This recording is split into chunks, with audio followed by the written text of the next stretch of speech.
অহংকারী জায়গা আমি আল্লাহর দরজায় হবে না।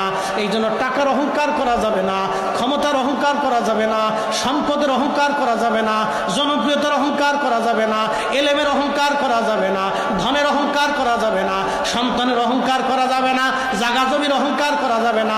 মানব হিসেবে আমাদের কোনো অহংকার নাই, আমলের অহংকার করা যাবে না, এলেমের গৌরব করা যাবে না। আমরা মানুষ, আমাদের কোনো অহংকার নাই। অহংকার একমাত্র আল্লাহর। অহংকার কার? আদম সফিল্লাহ অহংকার করলো, আল্লাহর সাথে তর্ক করলো। আল্লাহ রাব্বুল আলামিন বলেন, দূর হয়ে যা, বিতাড়িত হয়ে যা, আমি আল্লাহর দরজায় আর তোর কোনো জায়গা নাই।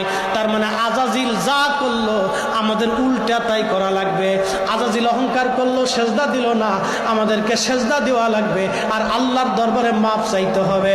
আমরা যখন সেজদা দিব, আল্লাহর দরবারে মাপ চাবো, আমার আল্লাহ আমাদের